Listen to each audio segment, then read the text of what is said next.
விவசாயத்தை மேம்படுத்தாம கனவு கன்னியாகுமரி அப்படிங்கிற ஒரு விஷயத்தை வந்து நம்மளால நிறுவவே முடியாது. கிட்டத்தட்ட 28,000 ஹெக்டேர் ரப்பர் பிளான்டேஷன் நம்மளுடைய மாவட்டத்துல இருக்கு. 24,000 ஹெக்டேருக்கான தென்னை தோப்புகள் வந்து நம்மளுடைய மாவட்டத்துல இருக்கு. 12,000 ஹெக்டேர்ஸ் ஆஃப் வயல் நிலங்கள் நம்மளுடைய மாவட்டத்துல இருக்கு. இது எல்லாத்தையும் உள்ளடக்கிய ஒரு தற்சார்பு பொருளாதாரமும் ஒரு வளர்ச்சியும் இருக்குதா அப்படின்னா இல்ல. ஏன் இல்ல அப்படின்னா அதுக்கான இன்ஃப்ராஸ்ட்ரக்சரை டெவலப் பண்றதுக்கான ஒரு விஷனரி லீடர்ஷிப் இதுவரைக்கும் நம்மளுடைய மாவட்டத்திலையும் இல்ல.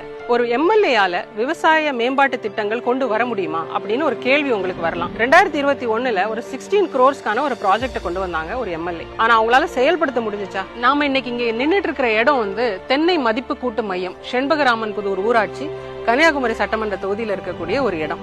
நிறைய பேர் நினைச்சிட்டு இருக்கலாம் இந்த மையத்துல நிறைய பேர் வேலை செய்யறாங்க, நிறைய ஆப்பர்ச்சுனிட்டிஸ் இது கிரியேட் பண்ணிட்டு இருக்கு அப்படின்னு நம்ம நினைச்சிட்டு இருக்கலாம். ஆனா ரியாலிட்டி என்ன அப்படின்னா 16 கோடி ரூபாய்க்கு கொண்டு வரப்பட்ட இந்த ப்ராஜெக்ட் இன்னைக்கு செயல்படாத ஒரு ஐடியல் கண்டிஷன்ல இருக்குது. ஏன் இது செயல்படாத ஒரு நிலைமையில இருக்கு அப்படின்னு பார்த்தோம்னா, நம்மளுடைய மாவட்டத்துல இந்த மையத்துக்கு தேவையான அடிக்குவேட் கோகனட் தென்னை வந்து சப்ளை பண்ண முடியல.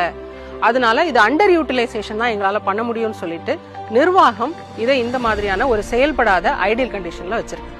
விவசாயத்துக்கு ரொம்ப முக்கியமான ஒரு கட்டமைப்பா இருக்கக்கூடியது டிபிசிஸ், டைரக்ட் ப்ரொக்யூர்மெண்ட் சென்டர்ஸ்னு சொல்லக்கூடிய நேரடி நெல் கொள்முதல் நிலையங்கள்.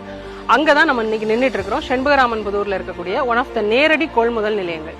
ஒரு நேரடி நெல் கொள்முதல் நிலையங்கள்ல இருக்கக்கூடிய ஒரு அடிப்படை கட்டமைப்பு கூட இந்த நெல் கொள்முதல் நிலையத்துல கிடையாது. ஒரு ட்ரையர் ஃபெசிலிட்டியா இருக்கட்டும், அதே மாதிரி ஒரு கவர்டு ஸ்டோரேஜ் ஏரியா, இது எதுவுமே இந்த இடத்துல இல்ல. இன்ஃபேக்ட் சொல்ல போனா பின்னாடி இருக்கிற காம்பவுண்ட் செவர் கூட ரொம்ப ஒரு மோசமான கண்டிஷன்ல தான் இருந்தது. நம்ம கொடுத்த மனுக்களின் விளைவாக இன்னைக்கு அந்த இடம் வந்து செப்பனிடப்பட்டு இருக்குது. இப்படிதான் இன்னைக்கு இங்க இருக்கக்கூடிய ஒரு அக்ரிகல்ச்சரல் இன்ஃப்ராஸ்ட்ரக்சர் நம்மளுடைய மாவட்டத்துல இருக்கு. இப்ப எங்கேயோ ஒரு இடத்துல ஃபெயிலியர் இருக்கு. என்னுடைய கனவு கன்னியாகுமரி மாவட்டத்தை தமிழ்நாட்டிலேயே ஒரு தலைசிறந்த மாவட்டமா விவசாயத்துல மாத்துறதுதான்.